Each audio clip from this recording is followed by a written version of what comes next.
Hola a todos, mi nombre es Laura Flanagan y soy escritora, lectora y soñadora. Ya sabéis que en este canal encontraréis siempre un montón de vídeos relacionados con la literatura, así que no dudéis en suscribiros y darle a la campanita para que os avise siempre que haya nuevo vídeo. En el vídeo de hoy os traigo 10 libros perfectos para leer en época invernal. Así que tomad cuaderno y boli y empezamos. El primero es El Resplandor de Stephen King. Es un clásico que fue adaptado a la gran pantalla. Yo creo que la gran mayoría lo conoce, pero por si acaso os comento un poquito de qué va. Aquí nos encontramos con una familia que decide trasladarse a vivir durante el invierno a un hotel no abandonado, pero sí cerrado, puesto que el padre de familia se tiene que encargar de la vigilancia del hotel. Mientras lo hace, va a aprovechar para escribir, puesto que él quiere escribir una novela.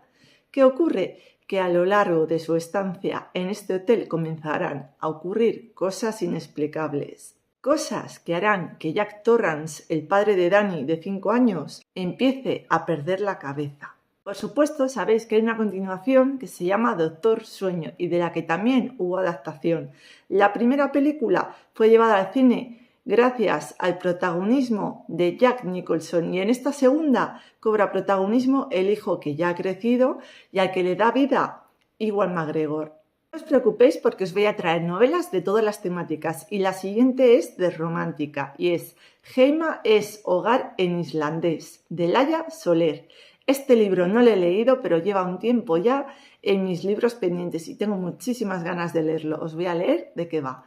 ¿Puede estar tu hogar a miles de kilómetros de casa? Ver la vida en blanco y negro no es divertido. Laura padece una extraña enfermedad que le impide apreciar los colores, pero si últimamente su vida es gris, no es solo porque sufre acromatopsia. Acaba de romper con su novio y sus padres no dejan de pelearse tras el divorcio. Por eso decide alejarse de todo y toma el primer avión que sale del aeropuerto. El destino la lleva hasta Reykjavik, Islandia. Allí conoce al simpático Orri, quien le propone emprender un viaje para recorrer el país con él, y su no tan simpático amigo Wohon. Quizá no sea una idea sensata, pero no es que Islandia ofrezca muchas opciones a una chica que se ha escapado de casa. Lo que Laura nunca podría sospechar es que los dos irlandeses esconden un secreto imposible de creer, incluso para alguien como ella, y que ese viaje la cambiará para siempre. Como veis, tiene súper buena pinta y aunque el libro es del año 2015, a mí esas cosas no me importan, porque los libros nunca envejecen. El siguiente es todo un clásico y se trata de Asesinato en el Orient Express, de Agatha Christie, uno de sus libros más famosos y sobre todo dentro de los que pertenecen al detective Hércules Poirot. Aquí nos encontramos con el famoso tren Orient Express y es que aquí Hércules Poirot ha tomado el tren en Estambul y justo cuando están llegando a la antigua Yugoslavia se encuentran con una fuerte tormenta de nieve que hace que el tren tenga que parar porque la vía está obstaculizada. Lo que el famoso detective no puede llegar a imaginar es que en el compartimento al lado del suyo va a ocurrir un crimen y va a tener que investigarlo. Una víctima, 12 sospechosos y una mente privilegiada en busca de la verdad. Si animáis a leerlo, ya os prometo desde aquí que el final os va a dejar completamente estupefactos, puesto que yo cuando lo leí en su momento no había visto todavía las películas, ninguna de ellas de todas las tantas de las que ha habido adaptaciones, y cada vez que iba leyendo me iba imaginando a un posible sospechoso, pero nunca me imaginé ese final. Otro libro que me llama poderosamente la atención es El oso y el ruiseñor, pero ojo que esta es la primera parte de una trilogía. Está escrita por Katherine Arden y publicada por Nocturno Ediciones. Os voy a leer de qué va. En la estepa rusa el invierno dura casi todo el año y los montículos de nieve son más altos que las casas. A Basia, el hielo le recuerda a los cuentos sobre Morozko, el misterioso rey del invierno, que trae las heladas y engaña cruelmente a las jóvenes para quedarse con sus almas. En cuanto su padre regresa de Moscú con una nueva esposa muy devota, las cosas cambian. La mujer ve demonios invisibles a ojos de todos, excepto de Basia, aunque para ella son espíritus, como el Bodianoi, un hombre hecho de ramas de árboles, o la Rusalka, la ninfa que ahoga a los incautos en el lago. Mientras los aldeanos sigan haciéndoles ofrendas, no pasará nada malo. Pero un despiadado invierno, cuando las ventiscas cubren las casas de escarcha y el miedo se cuela por las cerraduras, las ofrendas dejan de llegar. La siguiente novela es Stingway de Sarah Thomas. Philip, un pianista, y Hannah, una violinista, se han enamorado. La vida se empeña en separarles, pero ellos se reencuentran cada año en el mismo lugar, un café en el centro de Londres donde cada 20 de enero pueden vivir su historia de amor. Stingway es una historia compleja de amor que se narra a lo largo del tiempo. Tienen un nexo común, un café en Londres y que siempre se reúnen el 20 de enero. A partir de aquí la trama se va complicando por momentos, puesto que ocurren una serie de desgracias que pondrán a prueba su amor. En cada capítulo y año vamos a ir viendo la vida tanto de Hannah como de Philip, que sienten lo que ocurre a su alrededor y poco a poco iremos atando cabos. La trama me pareció ciertamente original y laboriosa, nada previsible. Normalmente es complicado plasmar en papel saltos en el tiempo, pero aquí la autora lo supo llevar muy bien. Por lo que cada vez que iniciaba un capítulo estaba deseando volver a ese café de Londres y encontrarme de nuevo con Sophie, su camarera, a la que ya le había cogido cierto cariño. Como os digo, es una novela entretenida donde los temas principales son el amor, los celos y la venganza. La historia de los personajes secundarios es muy interesante y además va a tener mucho que ver con la de los protagonistas. Y si os lo estáis preguntando, aquí no hay nada de spicy. Un punto a destacar de esta historia además es que sus protagonistas son músicos, por lo que expresan sus sentimientos a través de composiciones clásicas, haciendo que los lectores que somos profanos en música de este tipo descubramos grandes canciones. Este libro fue muy sonado en su momento y también tuvo adaptación a la gran pantalla, gracias a Zoe Deutsch. Es un libro en el que, digamos, mezclan varios géneros, pero vamos al meollo. Aquí nos centramos en un único día, el 12 de febrero, que se va a repetir una y otra vez y en el que la protagonista siempre tiene el mismo final, acaba muriendo, por lo que ella, al despertar la primera vez, piensa que es un sueño, pero cuando ve que todo se va repitiendo tal y como ocurrió la primera vez, va a tener que enfrentarse a su final y a cómo evitarlo. En este libro, la autora quiso que primero comenzáramos odiando a los personajes para que luego al final del libro acabáramos cogiéndolos cariño, y os aseguro que lo logró. Es un libro adolescente en el que nos encontramos con una protagonista que es guapa, lista y popular. Pero ojo, cuidado, porque aquí, según vayamos avanzando en el libro, vamos a descubrir que eso solo es su capa más superficial. Porque si escarbamos un poco en la profundidad, vamos a descubrir que apenas se habla con su familia y que tampoco todo es tan bonito con su círculo de amistades. Pero para saber más y si al final ella muere o no, tendréis que leeros el libro. El siguiente libro también es juvenil y se trata de Fracture de Megan Miranda. Pasaron 11 minutos después de que Delaney Maxwell fuera sacada de las heladas aguas de un lago de Maine por su mejor amigo Decker Phillips. Para entonces su corazón había dejado de latir, su cerebro había dejado de funcionar y aún así ella de alguna manera desafió los precedentes médicos para volver aparentemente bien. Todos quieren que Delaney esté bien, pero ella sabe que está lejos de estarlo. Empujada por extrañas sensaciones que no puede controlar o explicar, Delaney se encuentra arrastrada hasta los moribundos. ¿Está su cerebro alterado prediciendo la muerte o causándola? Entonces Delaney conoce a Troy Varga, quien recientemente salió de un coma con habilidades similares. Al principio, ella se había tranquilizado al encontrar a alguien quien entiende lo extraño de su nueva existencia, pero Delaney pronto descubre que los motivos de Troy no son los que ella pensaba. ¿Es su regalo un milagro, una rareza de la naturaleza o algo más aterrador? Este libro me atrapó desde el minuto 1 porque trata un tema muy poco habitual y su final fue bastante sorprendente. Después de que Delaney sea rescatada de las heladas aguas del lago, va a sentir como una sombra la persigue y la acecha en todo momento. Después de verse rodeada por la muerte de forma literal, va a sentir que sus padres la toman por loca, se comienza a distanciar de su amigo Decker al que no puede contarle nada y siente que la medicación es lo único que le permite seguir con su vida diaria. Aquí nos vamos a encontrar con Troy, un chico que aparece en su vida con las mismas cualidades, pero tendrá las mismas motivaciones que Delaney. En este punto ya os digo que me recuerdo en cierta manera a la serie de Joss Whedon, True Calling. En este libro os vais a encontrar un cliché de Friends to Lovers que va creciendo poco a poco. Bueno, pues si os gustan los libros en los que se habla de temáticas como la fina línea entre la vida y la muerte y el amor y la amistad, creo que este es vuestro libro. El siguiente libro tiene toques de romance, historia y misterio. Les estoy hablando de Las sombras de Swan Forever de Julie Klassen. Rebecca Lane regresa a su pueblo preocupada por su hermano. Este parece ver fantasmas, como si estuvieran perdiendo la razón. Cuando llega, este le pide que se quede con él en Swan Forever, un lujoso hotel que en tiempos fue una abadía medieval, un lugar del que la gente dice que está embrujado. Su hermano espera la llegada de un autor famoso, alguien que un día les traicionó, para que lo ayude a publicar ahora su manuscrito. Y para colmo, allí se topa con una persona que vuelve de su pasado, un hombre que un día le rompió el corazón, Sir Frederick, antiguo vecino baronet y magistrado. Poco a poco, este se irá sintiendo más y más atraído por Rebecca hasta que un día el autor al que esperaban aparece muerto.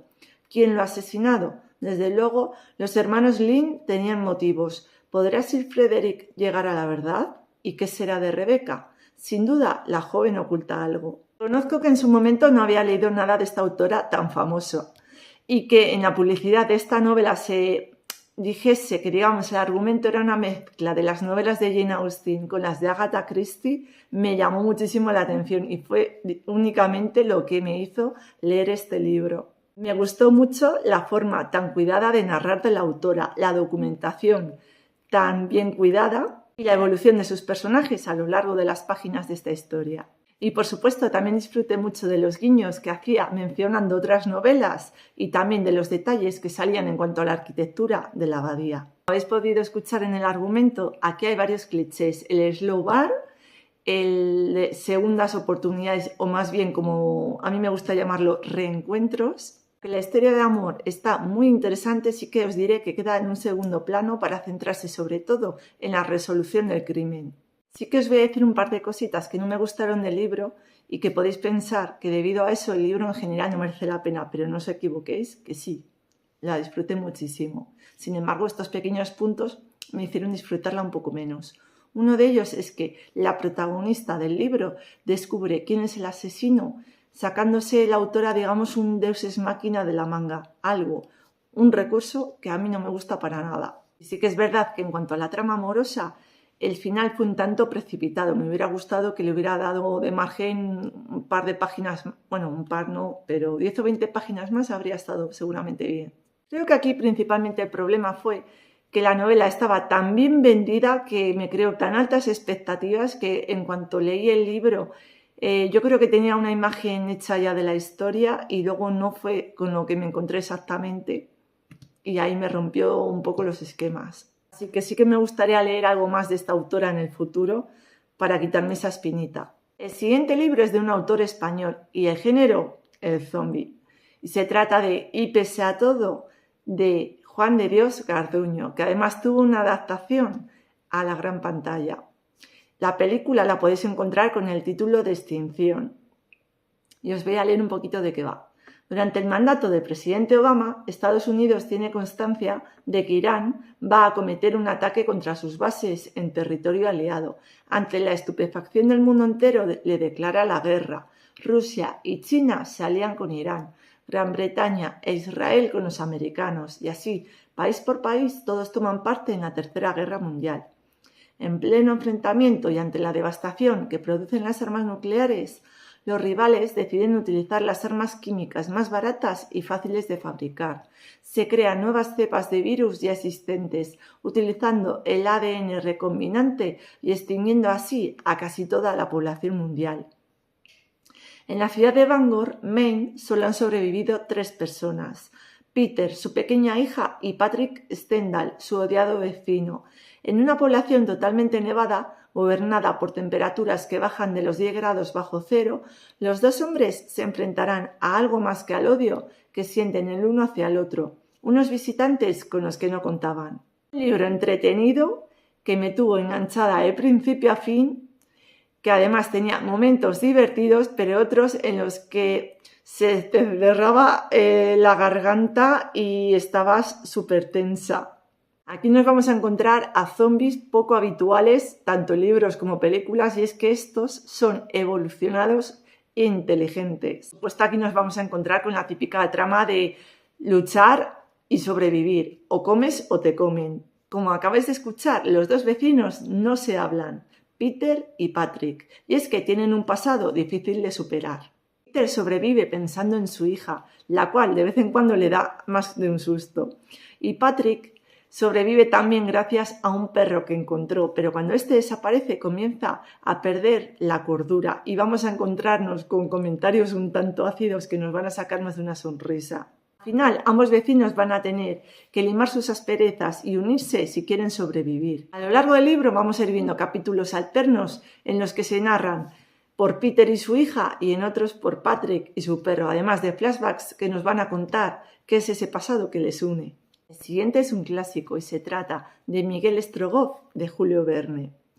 Sacando provecho de la amnistía que el zar le había concedido, Iván Ogarev, militar retirado y exiliado, instiga una invasión de Siberia por los tártaros. Impulsado por su deseo de venganza, Ogarev convence al emir de Bujara, Fiofar Khan y a otros khanes del Turquistán libre de llevar a cabo tamaña empresa.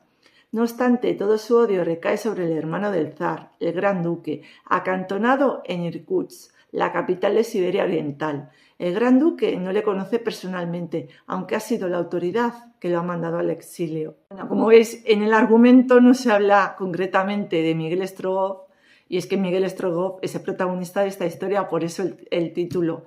Miguel Strogoff es un correo del zar que es enviado por desde Moscú hasta Irkutsk para que avise a su hermano, al hermano del zar, al gran duque, de la inminente traición del coronel Iván Ogarev antes de que esta ocurra. Trata de una historia de aventuras en la que vamos a ir conviviendo con el protagonista a lo largo de su viaje y vamos a ir también conociendo a esos personajes que van a estar alrededor suyo, como son. Voy a ir leyendo los nombres de aquí porque ya mi memoria no es lo que era. Alcide Jolivet y Henry Blood, periodistas que viajan a través del país para retransmitir las novedades de la guerra. También conoce a Nadia Fedor, una mujer que viaja a Irkutsk para reunirse con su padre, un médico rural desterrado de Moscú. Y por supuesto, también se va a encontrar con Iván Ogarev, este militar que pondrá en más de un aprieto a nuestro protagonista. Por supuesto, hasta aquí puedo leer sin hacer spoilers, así que lo único que puedo hacer es recomendaros que la leáis porque la vais a disfrutar. El último libro que os traigo en el vídeo de hoy es 1984 de George Orwell, y aunque no se sabe exactamente en qué época del año está ambientada, sí que os lo recomiendo porque digamos que su atmósfera lúgubre, sombría, fría, distópica hacen de esta historia una lectura perfecta para el invierno, en la que los temas principales son la vigilancia y el poder. Lo curioso de este libro es que se escribió en 1948 y la historia se ambientaba en 1984, escribiendo sobre el futuro, pero en palabras del autor, él no creía que esta sociedad pudiera ser real, pero sí que existiera algo parecido. Nos encontramos con un Londres bastante aciago en el que la policía del pensamiento controla cada uno de los movimientos de sus habitantes, reescribe la historia para adaptarla a todo lo que dice el partido y hace desaparecer a toda aquella persona que se opone. Que es verdad que al ser una novela, digamos, distópica, podría centrarse un poco más en la evolución de los personajes y cómo luchan bajo un ambiente tan totalitario. Pues nos suelta largas parrafadas sobre política, pensamiento e individualismo, aunque a ratos resultan interesantes, terminan siendo bastante aburridas. Hay otro libro del autor, Rebelión en la Granja, que habla de los mismos temas y que a mí me resultó más interesante. Que a diferencia de este, en el que, como os digo, nos habla del manifiesto del traidor, en el otro vemos todo ello con los ejemplos de sus protagonistas y cómo van cambiando la voz cantante según les interesa a ellos. Pero por supuesto, que a mí no me convenciera del todo no significa que no pueda ser uno de vuestros libros favoritos de este año.